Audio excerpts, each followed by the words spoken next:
Hello, guys and gals, me Mutahar, and you know what really tickles my taint? It's Mortal Kombat 11. Now, I actually quite like this game. Allow me to preface this. The game is good, and I've been able to play it with some of my friends, a little bit by myself, some of that stuff. I can't play a fighting game by myself, right? I gotta have my friends with me.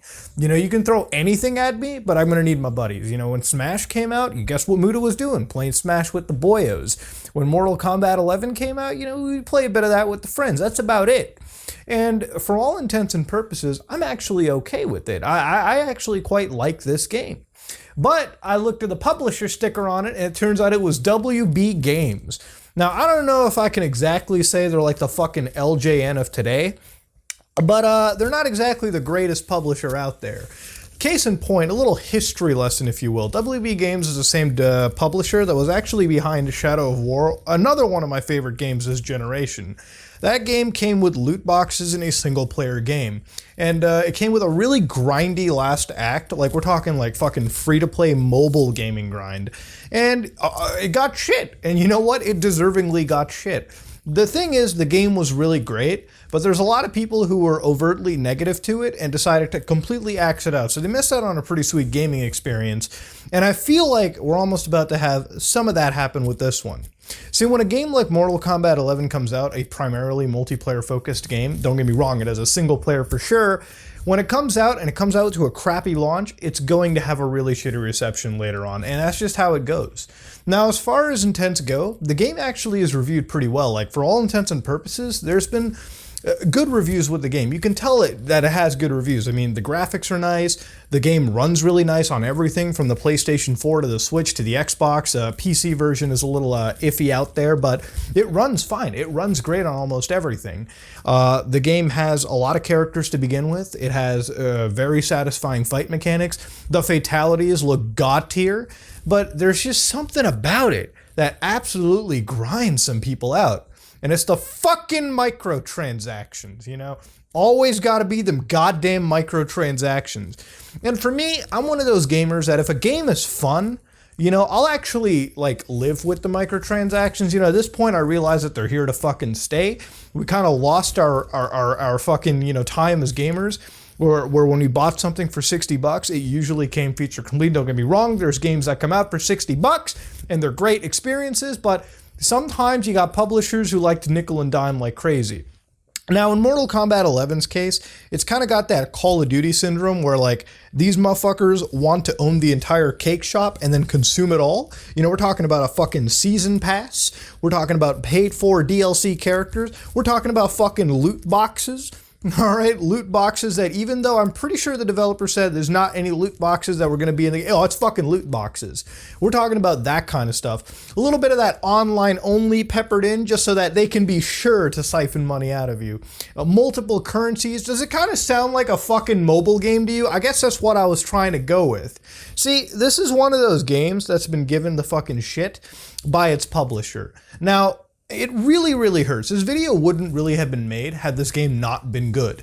Like I said in the beginning of the video, I like Mortal Kombat 11, but I gotta be honest with you, I gotta side with some of the people that have to bring up the fact that it is a pretty big mobile grind fest. Now the thing is, would I mind if it was a mobile grind fest? If it was a free game, to download from the PlayStation Network, Xbox Live Store, Steam, Epic Launcher, whatever you want to call it, I'd be fucking fine. It's a free game. I don't complain about free-to-play microtransactions. Why? Because the game is free. I can fucking download that shit and play it. When a game comes out for $60 or $90 in my Canadian lands, guess what? You kind of lost the right to have 4 different fucking microtransaction streams. Why not open a fucking Patreon while we're at it? WB, maybe you might as well go all the fucking way, dude. Maybe we should just do that. You know what I mean? It's gotten to that point with this company. And the point I'm trying to make is it's not the first fucking game that they've ruined. Mortal Kombat 11 is the first of, or the few of many, rather to speak. And that's just where we're at. It really does suck when you look at review scores of this game because overall, for people who are discounting microtransactions, it is a pretty decent game. It is a very nice game.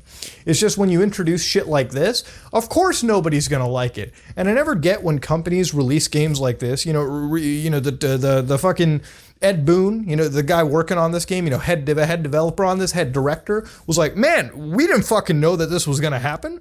We're looking into retooling it. Motherfucker, you knew exactly what was going to happen, all right? It's called play testing. You telling me you didn't know that was grindy as fuck before? Get the fuck out of here. We knew it ahead of time. The reality is, game is great. Microtransactions definitely mar it. And the thing about it is that I'm kind of conflicted. A lot of my favorite games do come with microtransactions. For example, I play Rainbow Six Siege a lot. That game is hella fucking loaded with microtransactions.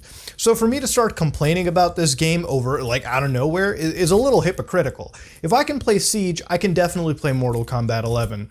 And, the game has a lot of unlockables. You can unlock this stuff.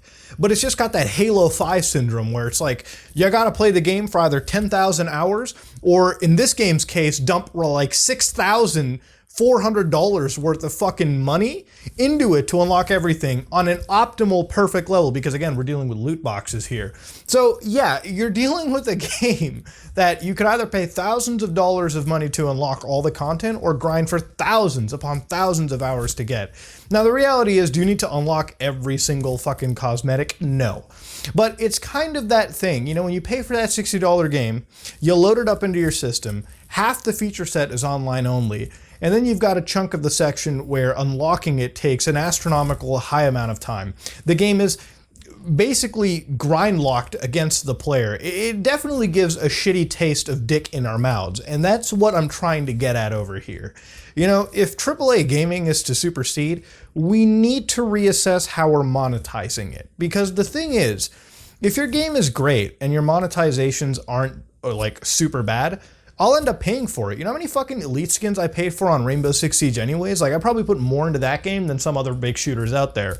Why? Because you made the game good enough, you priced things well enough for me to pay into it. That's just how it kind of goes. But when you do something like this, of course people are going to get mad. I guess as a closing note, I fail to see why there is such a shock amongst developers and publishers when this shit happens. Look, I get it. You have mobile gaming divisions and they make a lot of fucking money. But when you sell something for $60 to your consumer and then charge them mobile gaming level shit, people who are playing a game on their cell, there's a Mortal Kombat game for your cell phone. You play it on the fucking toilet. Want to know the difference? That shit's free. That shit I don't care about. But when you price it into a $60 game, of course it's going to leave some sour taste in people's mouths. But this is me, Mudahar, speaking right now. I actually consider this game to be great. Will I end up buying it? Yeah, I fucking will. When a complete edition comes out, for sure I'll end up buying Mortal Kombat 11. I do like it that much. And I'm not even a fucking fighter game fan. But it hurts from the perspective of knowing that this is a Mortal Kombat game, so it's kind of like the big pillar of gaming right there. And if you're already going to have WB kind of start to ruin it, then it definitely doesn't leave a good future impression out of it. I really hope things get patched up like it, for sure. A lot of people have been having fun with it, whoever's gotten their hands on the games. But unfortunately, when you have a when you have a fallout like this going around, it's going to be bad for the long-term future of this game. So hopefully, we can work on making the grind a little more bearable. And, next time we're releasing a $60 game, maybe not do this shit again, WB. You already fucked up Shadow of War when that game came out. Please don't fuck with the Mortal Kombat. But that being said, ladies and gentlemen, this is just me being fucking hopeful. Maybe it'll work out, maybe it won't. But that, I just got to get my little microtransaction fit kind of out there. At this point, it's just gotten to a point where we almost have nothing to say anymore. It's just become such a grind. It's just become hell at this point. But ladies and gentlemen, if you're enjoying Mortal Kombat 11, feel free to check it out. You know what I mean? But definitely the grind is there, and hopefully it gets fixed up.